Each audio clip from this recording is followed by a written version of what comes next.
ओम शांति। आज प्यारे मीठे बाबा की मुरली मंथन की डेट है 30 अक्टूबर 2024। तो आज मीठे बाबा अपने बच्चों से कह रहे हैं, एक बाबा की याद में रहना ही अव्यभिचारी याद है। इस याद से तुम्हारे पाप कट सकते हैं। अव्यभिचारी याद अर्थात एक की याद, और एक में अनेक समाया हुआ है। हाँ, और एक की याद से ही ना हम भीड़ की तरफ नहीं जाएंगे। कहते हैं ना, भीड़ देखकर कौरवों की तरफ खड़े हो जाना बहुत आसान है, जिधर मेजॉरिटी जा रहा है, परंतु सच का साथ देने के लिए पांडव बनना, अकेले रहना, इसमें मेहनत है। तो अब हम अकेले नहीं हैं, हम एक की याद में हैं, भगवान हमारे साथ है, तो फिर डरने की क्या बात है। प्रश्न, बाबा जो समझाते हैं उसे कोई सहज मान लेते, कोई मुश्किल समझते, इसका कारण क्या है? भगवान जो समझाते हैं उसे कोई एकदम ईजी मान लेते हैं, कोई मुश्किल से समझते हैं, कारण बताओ। उत्तर बोल रहे हैं बाबा, जिन बच्चों ने बहुत समय भक्ति की है, आधा कल से पुराने भक्त हैं, वह बाबा की हर बात को सहज मान लेते हैं, क्योंकि उन्हें भक्ति का फल मिलता है। जो पुराने भक्त नहीं, उन्हें हर बात समझने में मुश्किल लगता। दूसरे धर्म वाले को इस ज्ञान को समझ भी नहीं सकते। पुराने भक्त नहीं है, जो पहले से नहीं आए हैं ना, उनको समझने में तो टाइम लगेगा, लेकिन समझेंगे जरूर। और जो पहले से आए हुए हैं, पुराने बच्चे बाबा के, उनको तो एक सेकंड में टचिंग हो। जैसे कि मैं आत्मा, पहले दिन ही मैंने मुरली सुना, कोर्स मेरा नहीं हुआ था, पहले दिन मुरली सुनी और मैं बाबा की बन गई। ओम शांति। मीठे मीठे रूहानी बच्चों प्रति रूहानी पिता बैठ समझाते हैं, तुम बच्चे सब क्या कर रहे हो? तुम्हारी अव्यभिचारी याद, एक होती व्यभिचारी याद, अनेकों को याद करना। तुम सबकी अव्यभिचारी किसकी याद है? एक बाबा की। बाबा को याद करते करते पाप कट जाएंगे और तुम वहां पहुंच जाएंगे पावन बनकर। फिर नई दुनिया में आना है। कहाँ जाना है हमें? पावन बनकर नई दुनिया सतयुग में आना है। भक्ति मार्ग में तुमको याद करना है एक को। भक्ति भी पहले पहले तुमने ऊंचे तुलसी बाबा की ही की थी। पहले पहले ना शिवलिंग की ही पूजा होती थी, एक की पूजा होती थी। फिर धीरे धीरे धीरे, अभी भक्ति के धक्के की बताई थी ना, धीरे धीरे क्या, फिर देवी देवताओं की करने लगी, उससे भी मन नहीं भरा तो साधु संतों की करने लगी, उससे भी मन नहीं भरा तो प्रकृति की पूजा कर ली, और अब प्रकृति से भी मन न भरा तो कहाँ चले गए? नदी नाले तालाब, कहीं भी कोई बोल दो ना इसको पूजो मन्नत पूरी होगी, हम वहां भी चले जाते हैं। ठीक है, तो इसे कहते हैं व्यभिचारी याद, अनेकों को याद करना। और बाबा कहते हैं, सदगति देने वाला रचयिता पिता मैं हूँ। मुझसे तुम बच्चों को बेहद का वर्षा मिलता है, भाई भाई से वर्षा नहीं मिलता।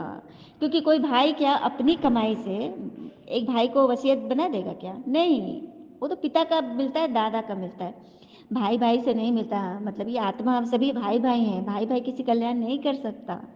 हाँ, हमेशा पिता से ही बच्चों को मिलता है। हाँ, दुनिया में तो सिर्फ कहने मात्र कह देते, हिंदू मुस्लिम भाई भाई, अर्थ नहीं समझते। तुम अब समझ रहे हो कि हम सब एक पिता के बच्चे। वो लोग सिर्फ कहने मात्र कह देते, वसुधैव कुटुंबकम, पूरा विश्व एक परिवार है, लेकिन परिवार के नाम पे क्या करते हैं वो? सिर्फ कहना नहीं है, मानना है, जीना है। हम सब की दृष्टि ऐसी बन गई है कि हमें सब अपने भाई बहन बंधु ही दिखते हैं, क्योंकि हम सब एक पिता के बच्चे हैं। फिर बाबा बता रहे हैं कि गाते आए हो ना, खिवैया पार लगाओ, अर्थात सुखधाम में ले चलो। ये पुरानी दुनिया बदलकर फिर नई दुनिया जरूर बननी है। मूल वतन से लेकर सारी दुनिया का नक्शा तुम्हारी बुद्धि में है। हम आत्माएं सब स्वीट धाम, शांति धाम की निवासी हैं, यह तो बुद्धि में याद है ना। हम जब सतयुगी नई दुनिया में हैं तो बाकी और सभी आत्माएं शांति धाम में रहती है। आत्मा तो कभी विनाश नहीं होती, आत्मा में अविनाशी पार्ट भरा हुआ है, वह कभी विनाश नहीं हो सकता। समझो ये इंजीनियर है, फिर 5000 वर्ष बाद हूबहू ऐसा इंजीनियर बनेगा। यही नाम रूप देश काल रहेगा। सुना, ड्रामा में जो नूंद है वही करेंगे। हाँ, 5000 वर्ष की नूंद है ना, सेकेंड भी कम जास्ती नहीं हो सकता। तो देही अभिमानी बनकर साक्षियों का सब खेल देखना है। बाकी आत्माएं जो ऊपर निराकारी दुनिया में रहती हैं, वह फिर आती है नंबरवार पार्ट बजाने। पहले पहले नंबर शुरू होता है देवताओं से, सुखधाम में स्वर्ग से देवताओं से शुरू हो जाता है। ठीक है, फिर बाबा कहते हैं, लक्ष्मी नारायण की जीवन कहानी को तो जानना चाहिए ना। बिगड़ जाने, माथा टेकने से क्या मतलब? प्राप्ति कहाँ? परिचय नहीं, संबंध नहीं, तो फिर प्राप्ति भी नहीं। इसे तो भगवान आए हमें उन सब का रहस्य बताने, उनका पता बताने, उनका जीवन चरित्र बताने। हाँ, नंबरवार माला भी बनाते हैं, फलाने फलाने माला के दाना बनेंगे, परंतु चलते चलते फिर हार भी खा लेते हैं। माया हरा देती है। जब तक सेना में है कहेंगे ये कमांडर है, ये फलाना है, जैसे ही शरीर छूटा तो बस सारी पद, सारा सब कुछ खत्म हो जाता है। उसी तरह से बाबा के बच्चे भी जब तक सेना में हो, ब्राह्मण परिवार में हो तो चल रहे हो, और जैसे ही छूटते हो तो बाबा क्या गाते हैं? आश्चर्यवन सुनंती कथंती भागंती अहो मम माया फारकती देवंती, छोड़ देते हैं, मर्जीवा बनते हैं। एक अनुभव बताया था ना कि एक व्यक्ति को बहुत भगवान में निश्चय था और वो मकान खरीदा था, फ्लैट, लेकिन जब पैसे देने गया तो फ्लैट कहीं और बुक हो गया, तो उसका बड़ा मन टूटा, भगवान पे निश्चय टूट गया। लेकिन जब 6 महीना बाद पता चला कि वो बिल्डिंग भूकंप में धंस गया, तब वो सोचा कि अरे हमारी योजना हम बनाते हैं, हम ये करेंगे वो करेंगे, लेकिन ईश्वर को पता है ना कि आगे क्या होने वाला है।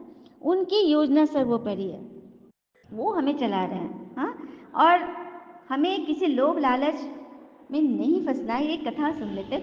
दो उल्लू एक वृक्ष पर आकर बैठे थे। एक ने सांप अपने मुंह में पकड़ रखा था सुबह के नाश्ते की तैयारी के लिए, दूसरा एक चूहा पकड़ कर लाया। दो उल्लू थे, एक ने चूहा पकड़ा, एक ने सांप।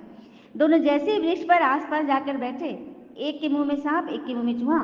सांप ने चूहे को देखा तो वह यह भूल गया कि वह उल्लू के मुंह में है और मौत करीब है। चूहे को देखकर उसे मुंह में, मतलब उसको पानी आने लगे मुंह में। वो भूल ही गया कि वो मौत के मुंह में है।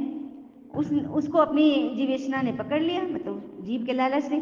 और चूहे ने जैसे देखा सांप को, वह भयभीत हो गया, वो कांपने लगा। वैसे तो मौत के मुंह में पहले से ही था, मगर सांप को देखकर वो कांपने लगा।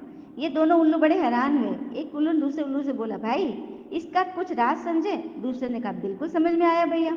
लोभ लालच इच्छा इतने प्रबल है कि सामने मृत्यु खड़ी हो तो भी दिखाई नहीं देती है, डर डर से भी वो मर गया।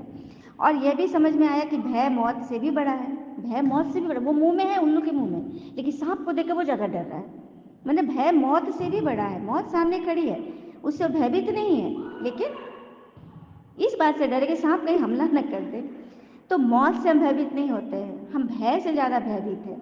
और लोभ स्वाद का, इंद्रियों का, जीवेशना का इतना प्रगाढ़ है कि मौत चौबीसों घंटे खड़ी है, फिर भी हमें दिखाई नहीं देता कि हम अंधे बने हुए। आज जो जोमेटो और ये जो स्विगी और ये सब जो ऑनलाइन जो भोजन है, घर में आता है, घर में खाना बना हुआ है, बना हुआ छोड़कर हम ऑर्डर कर लेते हैं। और वो वहाँ से क्या बन के आता है, कैसे आटा, कैसा 4 दिन का सब्जी क्या डाल के खिला देता है। और हमारी बच्चों की, यूथ की सेहत तो बिल्कुल ही बिगड़ है, और यूथ ही देश के भविष्य है। तो इस पर हमें विचार करना चाहिए कि हमें अपनी सेहत चाहिए कि बर्बादी चाहिए? बिल्कुल है। हाँ, खाना ही है तो रेस्टोरेंट में जाके खाइए, संडे के दिन चले जाइए पूरे परिवार सहित। ये क्या कि आलस, किचन में नहीं जाना है तो फिर मंगा लिए, और कितना जीएसटी लगता है, कितना ज़्यादा उसका दाम है, पॉकेट कितना काटते हैं। तो इन सब से बचना है। तो एक कहानी ही है कौरव और पांडवों की। फिर असुरों देवताओं की युद्ध दिखा दी। एक युद्ध दिखाओ ना। हाँ, असुर और देवता युद्ध तो कभी लगी ही नहीं। देवता तो धरती पे होते ही नहीं, वो तो सतयुग में होंगे, स्वर्ग में।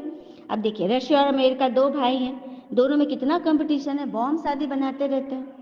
दोनों एक दो से ताकत वाले, इतनी ताकत है कि दोनों आपस में मिल जाए तो सारे वर्ल्ड पर राज कर सकते हैं। परंतु लॉ नहीं है, वर्ल्ड पे राज तो सिर्फ सतयुगी देवी देवता ही करेंगे। हाँ, ठीक है, इतनी ताकत उनको, आपस में लड़ते हैं, और सब देश जब जो भिड़ जाते हैं ना, तो वो सबकी मदद भी करते हैं, एक दूसरे को मदद करते हैं, क्योंकि उनका व्यापार है दुरुस्त। ठीक है। तो बाबा बोले, ऐसे ऐसे ना दो बिल्ली लड़ते हैं तो माखन किसको मिल जाता है? बंदर को, है ना? तो बस वही बात है, ये देश सब आपस में लड़ेंगे विदेश, तो माखन मिलेगा भारत को, भारत ही सतयुग की राजधानी बनेगी, और सतयुग स्थापन स्वर्ग यही होगा, और दिल्ली ही उसकी राजधानी बनेगी। तो तुम बच्चे राजयोग सीख रहे हो ना, तुम राज ऋषि हो, वो लोग हैं हठ योग ऋषि।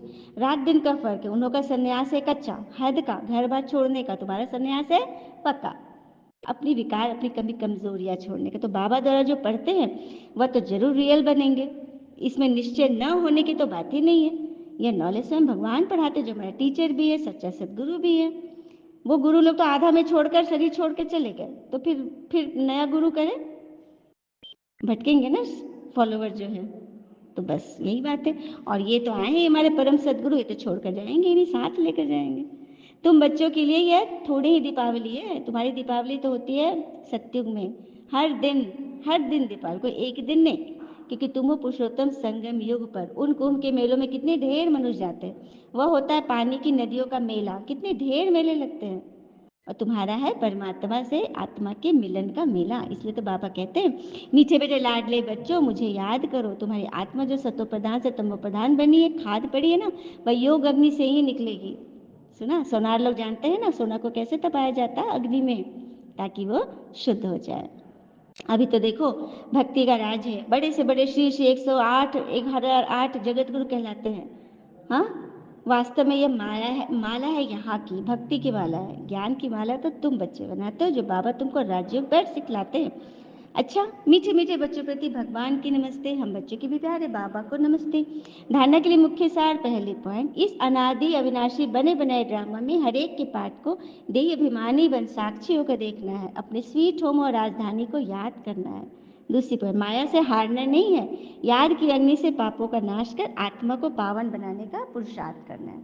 और कहते हैं ना, अपने विरुद्ध बातें सुनकर मौन रहिए, आपके प्रति उत्तर देने का कार्य समय का है। वरदान, दीपमाला पर यथार्थ विधि से अपने दैवी पद का आह्वान करने वाले पूज्य आत्मा भव।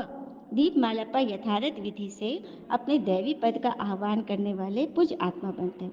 तो दीपमाला पर पहले लोग विधि पूर्वक दीपक जगाते हैं, दीपक बुझे नहीं ये ध्यान रखते हैं, घृत डालते हैं, विधि पूर्वक आह्वान का अभ्यास करते हैं। अभी तो दीपक के बजाय बल्ब जला देते हैं।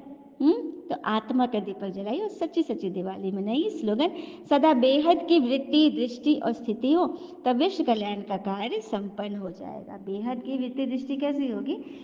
क्योंकि कहते हैं ना, यूं ही गिरते गिरते एक दिन संभल जाऊंगा, बदला नहीं लूंगा किसी से, बस बदल कर दिखाऊंगा। यही है बेहद की दृष्टि, वृत्ति और स्थिति, जिससे विश्व कल्याण संपन्न होगा। अच्छा, ओम शांति। शुक्रिया बाबा, शुक्रिया बच्चे।